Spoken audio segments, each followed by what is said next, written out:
Hello my student, मैं आपका स्वागत करता हूं आपके अपने यूट्यूब चैनल एग्ज़ाम क्रैकर्स पर। तो आपको मालूम है कि हमने एक जीएस की कंप्लीट प्लेलिस्ट को स्टार्ट कर रखा है, जिसमें हमने कल 16 महाजनपदों को कवर किया और उस पर शासन करने वाली कुछ डायनेस्टी को कवर कर लिया था, जिसमें सबसे ज़्यादा महत्वपूर्ण डायनेस्टी है मौर्य डायनेस्टी, जिसको हम आज कंप्लीट पूरा पढ़ेंगे। तो काफ़ी ज़्यादा इंपॉर्टेंट वीडियो होगी, प्लीज़ इसे एक एक फैक्ट को ध्यान से पढ़ना। तो देख लेते हैं पृष्ठभूमि। पृष्ठभूमि क्या थी, मतलब मौर्य साम्राज्य का उदय कैसे हुआ। तो आपको बताया था कि नंद वंश का पतन का कारण कौन थे, चाणक्य और उनके शिष्य चंद्रगुप्त मौर्य। तो उन्होंने उनका पतन कर खुद के शासन की शुरुआत की। यह भारत का पहला साम्राज्य था जिसने पूरे भारत उपमहाद्वीप को एक शासन के अधीन कर दिया। तो ये इतने महत्वपूर्ण क्यों है, क्योंकि इसने भारत पूरा उपमहाद्वीप पर एक ही शासन को कायम कर दिया था, वो था मौर्य साम्राज्य। तो चलिए शुरू करते हैं। तो मौर्य साम्राज्य के पहले शासक थे चंद्रगुप्त मौर्य जी। इनका शासनकाल वैसे तो इम्पोर्टेंट नहीं है, लेकिन आप एक बार पढ़ लेना। मौर्य साम्राज्य के संस्थापक कौन थे, चंद्रगुप्त मौर्य। चाणक्य की सहायता से धनानंद को हराकर सत्ता की प्राप्त की। आपको बताया था ना पिछली वीडियो में कि कैसे धनानंद को हराया गया और मौर्य साम्राज्य का उदय हुआ। तो राजधानी कौन सी थी इनकी, पाटलिपुत्र थी। 305 ईसा पूर्व में यूनानी शासक सेलुकस निकेटर से युद्ध किया। तो सेलुकस निकेटर कौन था, सेलुकस निकेटर था सिकंदर का थल सेनापति। तो सिकंदर तो वापस लौट गया था पोर्स से युद्ध करके, और सेलुकस निकेटर यहीं पे था। तो इससे युद्ध किया चंद्रगुप्त मौर्य ने, और चंद्रगुप्त मौर्य ने सेलुकस निकेटर को हरा दिया और उससे संधि की। संधि में इनको कुछ पश्चिम के क्षेत्र मिले, और बदले में इन्होंने उनको 500 हाथी दिए।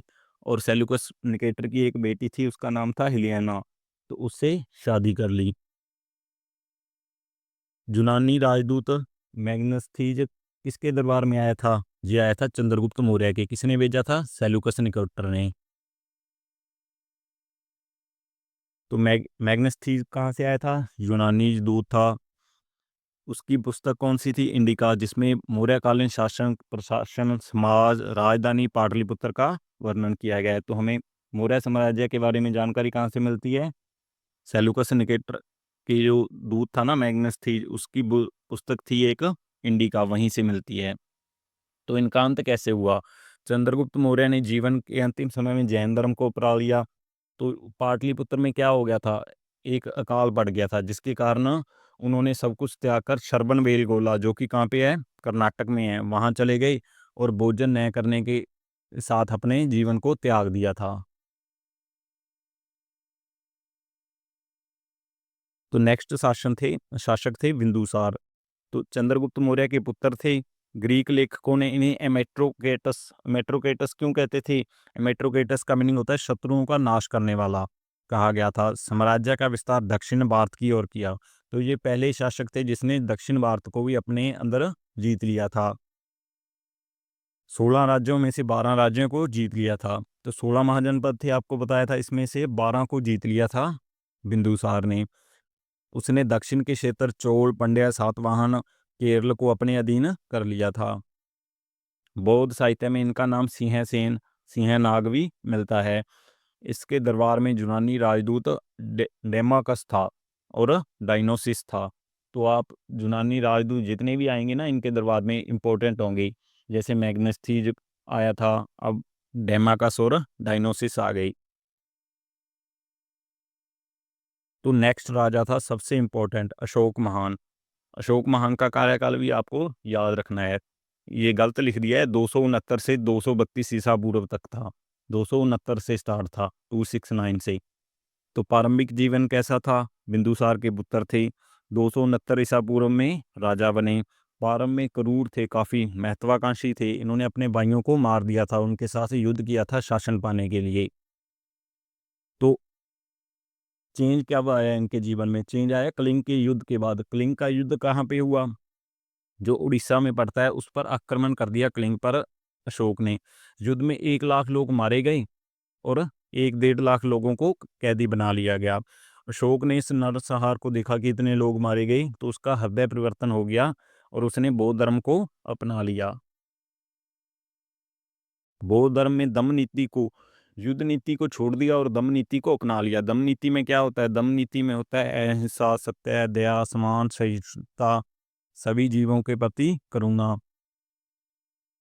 तो उसकी प्रजा के लिए दम महापात्र की नियुक्ति की। दम महापात्र की नियुक्ति किसने की थी? अशोक ने। अशोक ने कुछ शिलालेख भी लिखाए थे। लेखन माध्यम कौन सा था? प्राकृत भाषा थी। ब्राह्मी लिपि में लिखाया गया था उत्तर भारत में, ख्रोष्टी लिपि उत्तर पश्चिम में। यूनानी और अरामी लिपि कहाँ पे थी? अफगानिस्तान वाले क्षेत्र में। तो शिलालेख थे कितने? 33 शिलालेख थे, जिसमें से 7 स्तंभ शिलालेख थे। तो इनमें क्या होता था? इनमें होता था आदेश, धर्म प्रचार हेतु चट्टानों और स्तंभों को बनवाया जाता था। तो परीक्षा में भी काफी बार प्रश्न पूछा गया है कि शिलालेखों की लिपि कौन सी थी? ब्राह्मी थी। किस शासक ने शिलालेख सबसे अधिक मिले हैं? अशोक के मिले हैं। तो अशोक जी ने बौद्ध धर्म को अपना लिया, तो इन्होंने बौद्ध धर्म का काफी संरक्षण किया होगा। इन्होंने राजा धर्मी बौद्ध धर्म को बौद्ध धर्म को बना दिया। और तृतीय बौद्ध संगति जो कहाँ पे हुई थी? पाटलिपुत्र में 250 ईसा पूर्व में उसका आयोजन किया। आपको बौद्ध वाले चैप्टर में मैंने करवाया था ना कि बौद्ध संगतियां हुई थी, तो तीसरी अशोक ने करवाई थी। और इसकी अध्यक्षता किसने की थी? मोगली-पुत्र तिस्स ने की थी। बौद्ध धर्म के प्रचारक विदेश में भेजे। तो अपना पुत्र था और पुत्री थी, महेंद्र और संघमित्रा, उनको बौद्ध धर्म के प्रचार के लिए श्रीलंका में भेजा गया था। तो अशोक की मृत्यु 232 ईसा पूर्व में हो गई और इनकी मृत्यु के बाद जो मौर्य साम्राज्य था वो काफी ज्यादा कमजोर हो गया।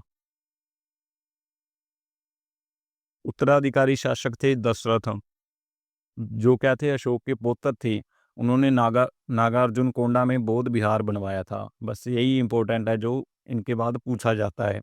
साम्राज्य अब धीरे धीरे छोटे राज्यों में बंट गया। और मौर्य प्रशासन देख लीजिए आप कैसा था।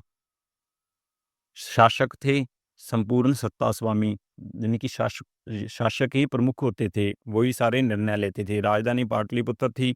साम्राज्यों को प्रांतों में बांटा हुआ था। मंत्री परिषद क्या थी? चाणक्य के अर्थशास्त्र में वर्णन है, वैसे ही मंत्री परिषद होती थी। सेना इनके पास सबसे बड़ी सेना थी। राजस्व का प्रमुख स्रोत क्या था? कृषि कर। तो ज्यादा लोग कृषि करते थे, तो प्रमुख स्रोत भी कृषि पर लगाया गया कर ही होगा। नगर प्रशासन कैसा था? समिति और अर्ध समिति थी। इसका मालूम कैसे पड़ता है? मैगस्थनीज की पुस्तक से ही। तो आज के वीडियो कंप्लीट होती है। अब हम कुछ पीवाईक्यू कर देख लेते हैं कि पीवाईक्यू कौन कौन से पूछे गए हैं। तो मौर्य साम्राज्य का संस्थापक कौन था? चंद्रगुप्त मौर्य। चंद्रगुप्त मौर्य ने जैन धर्म कहाँ अपनाया? श्रवणबेलगोला में। और इनकी मृत्यु भी श्रवणबेलगोला में ही हुई थी। बिंदुसार का यूनानी नाम क्या था? अमित्रोचेटस था। अशोक ने किस युद्ध के बाद बौद्ध धर्म को अपना लिया? कलिंग युद्ध के बाद। हुआ कब था? 261 बीसी में। अशोक का प्रथम शिलालेख कहाँ मिलता है? गिरनार, गुजरात में। काफी इंपॉर्टेंट है जी, मैंने कवर नहीं किया ना वीडियो में, इसलिए बोल रहा हूँ। तृतीय बौद्ध संगति कहाँ हुई? पाटलिपुत्र में। किसने करवाई? अशोक ने। और अध्यक्ष कौन था? मोगलीपुत्र। अशोक की पुत्री और संघमित्रा को कहाँ भेजा गया था? बौद्ध धर्म के प्रचार के लिए उनके पुत्र और पुत्री को भेजा गया था ना अशोक के द्वारा। तो आप इसे कमेंट बॉक्स में बताना कि कहाँ भेजा था। तो आज की वीडियो यहीं कंप्लीट होती है। वीडियो को पूरा देखने के लिए धन्यवाद। मिलते हैं अपनी नेक्स्ट वीडियो में।